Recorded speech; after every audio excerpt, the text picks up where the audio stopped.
Maraming salamat, kapatid, Brother Charles. Tutuwa kami ni Mariles na ito yung team head dito sa CIL. Thanks God. Good evening, brothers and sisters. Tunay kong nagpapasalamat ako at kahit ko nakasama ko ngayon dahil nabigyan po kami ng pribileyo na maibahagi ng gamiting instrumento para maibahagi ang kanyang mabuting salita ng ating Panginoon ngayong gabi sa inyo. Tunay pong masaya kami kapag nabibigyan po kami ng pagkakataon na makapag-serve kay Lord sa brothers and sisters natin. Ang talk po natin ngayon ay kung nandito, may pinamagatang repentance and faith o sa Tagalog po, pagsisisi at pananampalataya.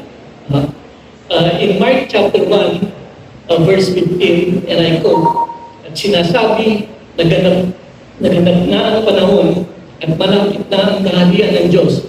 Kayo'y mangagsisi at magsisampalataya sa Ebanghelyo. Bago ko umisa ng aking nais kong maging relax po kayo.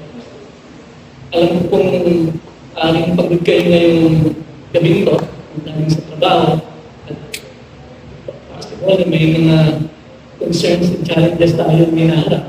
Meron lang po akong isang storya or one or two stories that I'd like to share with you. Sorry.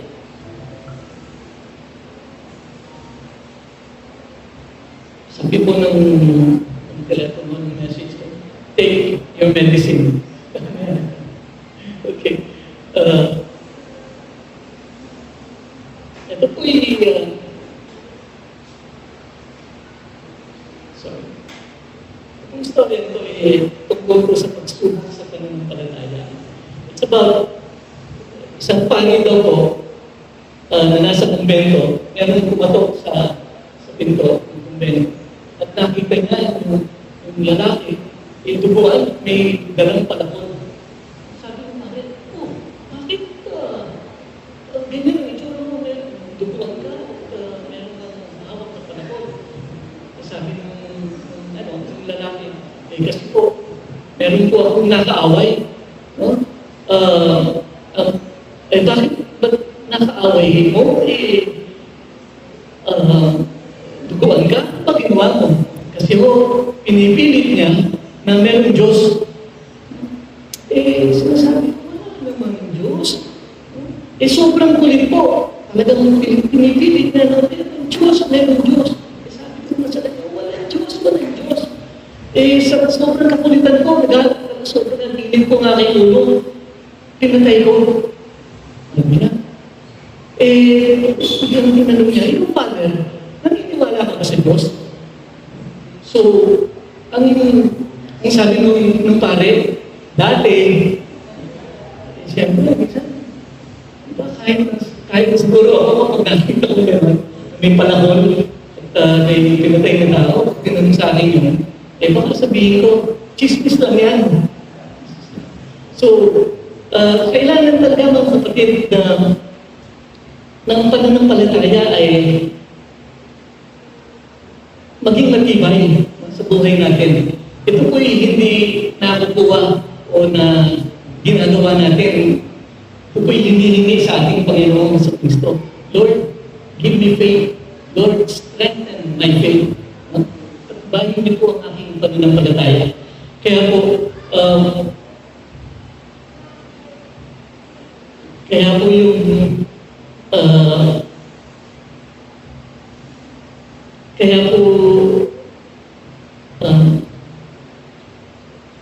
kaya po mahirap na kayo po'y walang personal na relasyon sa Panginoon dahil kapag wala po, wala tayong pananampalataya.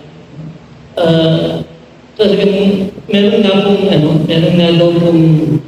isang bata, no? Sabi kasi nung parish priest sa mga bataan, sabi niya, kailangan kayo'y kung gusto nyo magkaroon ng masagot yung mga request nyo, mga prayers nyo, maggumawa kayo, magsubulan kayo ng ng tama ni Jesus, no, yung statwa ni Jesus. At sila ng request, at yung si Totoy, 3 years na gumagawa ng prayer request, hindi naman natatanggap yung kanyang request na magkaroon ng bisikleta. At nung Pasko, sinabi uli yung pare, maggawa lang kayo ng prayer request at sasagutin ng Panginoon ang inyong kahilingan. Siya, hindi na siya gumawa ng request. Ang ginawa niya na lang, pero nagsimba rin siya. Nung kukunti na lang yung tao, nakita niya yung belin. Tapos nakita niya yung belon, at tingin siya sa kaliwa, sa kanan, kung may maraming tao.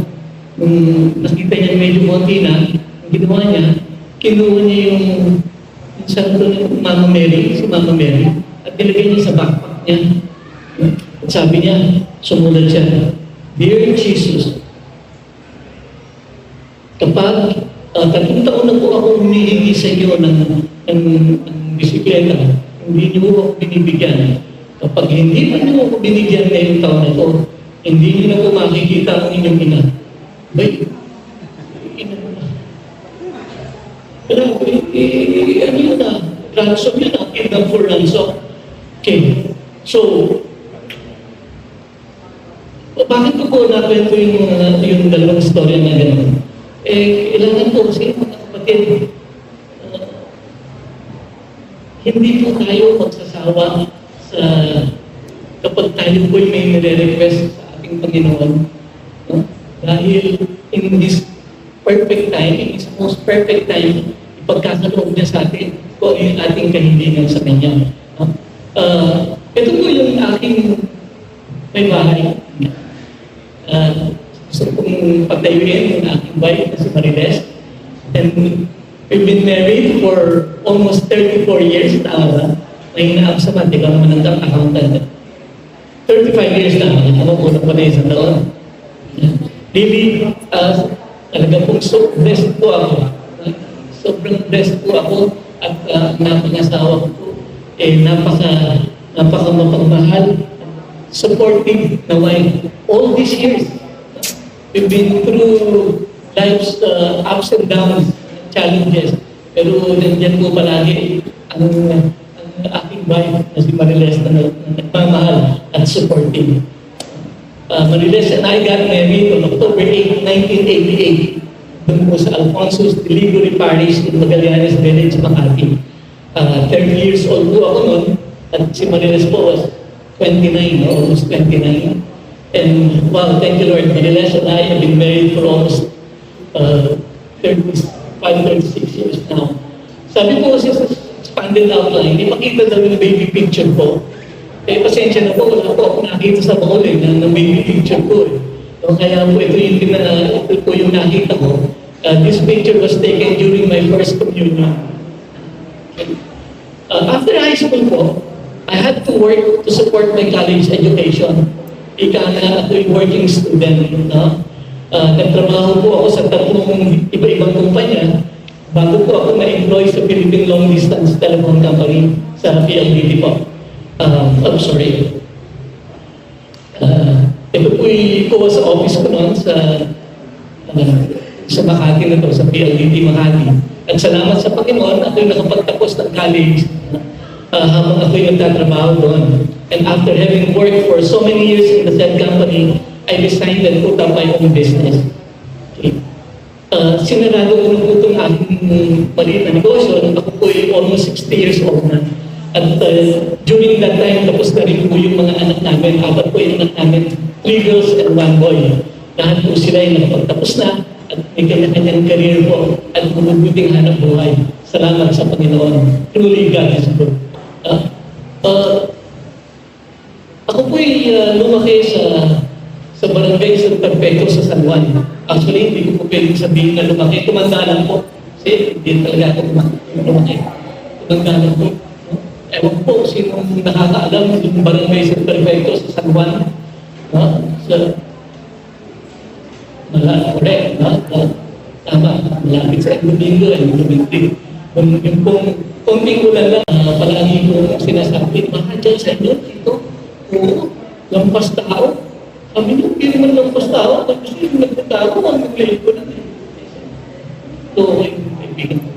Anyway, kasama yung barkada ko, mga kapatid, I tried different kinds of liquors.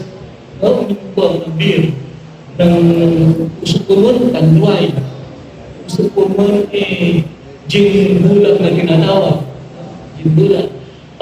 Yung pong White Castle. Nag-try din po akong marijuana ng kabataan po namin. Alam niyo na yung San Perfecto, yung tawag po doon Little Tondo yung panahon na yun. Hindi ko po pinagmamalaki, pero nag-try din po ako ng mga downers sa mga uppers. Yung pong mga cup syrup, pinapatulan po namin yan. Patulan namin yung cup syrup at tinatawag. Ako, pangalan mo, shake. Kaya pag nagkakaroon kami ng aso, pinapangalan ko, shake. Hindi alam ng mga magulang ko, niname ko yun after sa cup syrup na ininom namin. Mga kalokohan namin nung kami bata pa. Pero super blessed na po talaga ako, pati po yung tatlong mga kapatid ko. Dahil aside from our parents, kasama po namin sa bahay ang dalawa pong grand aunties namin. Na napaka-religious po nila. Yung pong isa, religion teacher sa San Juan. May ibang eskwelahan sa San Juan. Umiikot po siya. At nagtuturo po siya ng religion. Yung pong isa naman ay English teacher sa San Juan Elementary School. Yung pong central. Sino po nag-aaral dito sa San Juan Elementary School? Ako, graduate din sa San Juan Elementary School. Pati yung aking mga kapatid. Tawag po namin yun, di ba? Central. Kaya ngayon po, salamat sa Panginoon, ayos naman po kaming lahat ng magkakapatid. Ito pong picture na to was taken in Chicago, Illinois, Chicago. Sa Amerika, nung kinasal po yung anak ng kapatid ng bunso.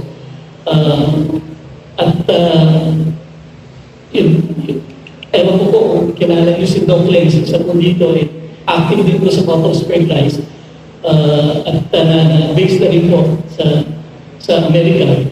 Dalawa po, isang po based sa San Francisco at isa po ay based sa Chicago. I'd like to present to you 7 deadly sins na nakakamatay. Not only physically but spiritually. Ba't ko po nasabing not only physically but spiritually? Kapag ito po'y pag ito po'y ating sinasabuhay, talagang tayo'y madaling mamatay physically, no? Physically talaga. At of course, spiritually, dahil kapag tayo'y nalayo sa ating Panginoon, hindi talaga magiging madugo, madugo ang takbo ng ating buhay.